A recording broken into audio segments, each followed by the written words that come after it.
beloved? So, now we can be, if you are like me at least, you can be quite discouraged. Rami, you really expect too much, not Rami, God. You really expect too much of us. Yeah? I mean, I say to God, how in the world can I be blemished? Today I promise you something, and not tomorrow, the next moment. You know, in one time I can say, you are the Christ, the Son of the living God, and we will get there soon. And after a few seconds, your mind is after foolish things of men. Wow!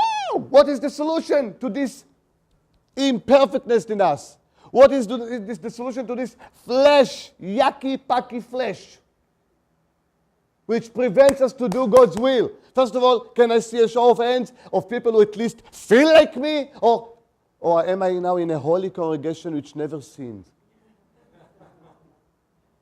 Do we need God's comfort? Do we need God's grace? Do we need God's help to defeat the devil? Not outside, but in God's house here first. Because this is God's house. And together we make big God house. Do we need His grace? So what's the solution? Within the context. So simple. Let's go there. Verse 15. The Lord your God will raise up for you a prophet like me from your midst. Woo! From your brethren, him you shall hear. Listen carefully, beloved people of God, Torah keepers, or at least Torah attempters to keep the Torah. No one of us can keep the Torah fully. But bless your heart that you at least are in the right direction. At least you give some of your attention to it, unlike the other churches, yeah? So bless your heart for this. But listen carefully to those words, Tzachi, of the Torah. You shall hear Moses. You shall hear Elijah or the other prophets. You shall hear him, because I will place my name in him. My word in him. You remember that transfiguration experience? Oh, Lord, it's good that we are here. Peter is speaking. Oh, Peter, I love this man, yeah? Full of emotions, and right now, he goes for it, whether it's bad or good, Hallelujah, yeah! Peter, it's good we are here. Let us build for you, for you, a sukkah, booth, tabernacle, for Elijah, and for Moses. Yeshua said, wow, thank God. Oh, thank you, Abba, for providing this help for me. Yes, please. Can I put a hand? Where is the toolbox? Let's build the sukkahs. No, ridiculous. The cloud comes down, and what the voice says? This is my beloved Son, in whom I am well pleased. You shall hear him. Exactly correlates with what we just read here. I'm giving you the solution, beloved. Are you still listening? I'm giving you the solution for this deprived situation that we are all in. This flesh, yucky, packy flesh, which doesn't enable us to, the opposite. It blocks us from doing God's word. Here is the solution. You want to have victory? Follow the prophet. Remember John the Baptist? They come, a delegation to the Jews, in John 1, verse whatever. In John chapter 1, the Gospel of John. Who are you? So we will let them who sent us, no. Are you Elijah? No. Are you the Messiah? No. Who are you? Remember?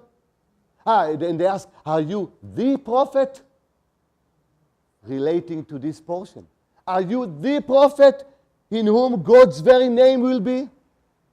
To whom we should listen? Whom we should hear? Or heed to his voice?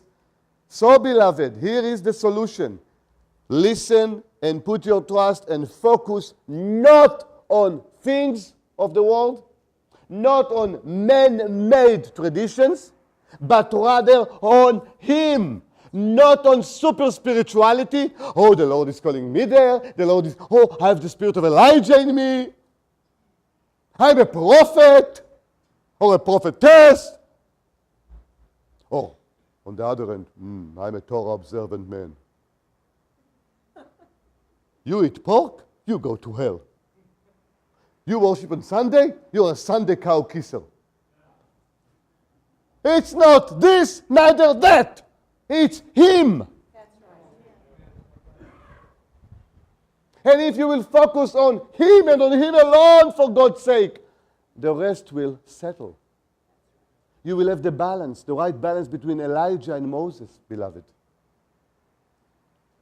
But is he only the prophet in our Torah portion? He is also our very king. So let's go to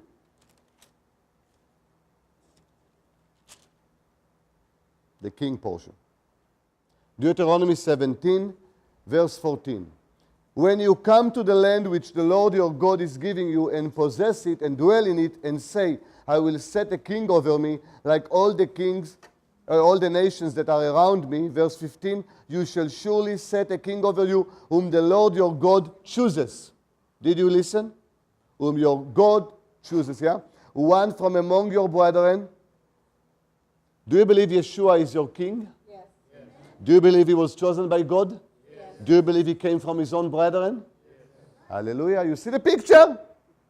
It's a picture of Messiah. Not of Solomon, which did the opposite of what it says here, yeah? And you may not set a foreigner over you who is not your brother. Remember, I came only to the lost sheep of Israel. Welcome to the club, those who have been grafted. He is your shepherd now as well. But he shall not multiply horses for himself like Solomon, nor cause the people to return to Egypt to multiply horses. For the Lord has said to you, you shall not return that way again. Egypt, the world. Neither shall he multiply wives for himself. We spoke about it, yeah? Lest his heart turns away. Nor shall he greatly multiply silver and gold for himself. And it shall be when he sits on the throne of his kingdom. Oh, what a beautiful picture of the Messiah that we serve. That he shall write for himself a copy of this law, of this book. Beloved, Yeshua did not need to. He was the Torah incarnated. From the one before the priest, the Levite, and it shall be with him, and he shall read it all the days of his life, and he may learn to fear the Lord his God, and be careful to observe all the words of this law and those statutes. No other king of Israel, not even Hezekiah, not even Josiah, or the other good kings, fit this description. Only Yeshua Mashiach, only Jesus Christ. He was humble. He did not have all horses or many wives or gold and this. He did not have any place to lay his head on. He was poor. He was so poor he needed to curse a fig tree when he did not give him some fruits, yield to him some fruits. Remember? It says, read it in the context, he was hungry. He did not drink coffee that morning.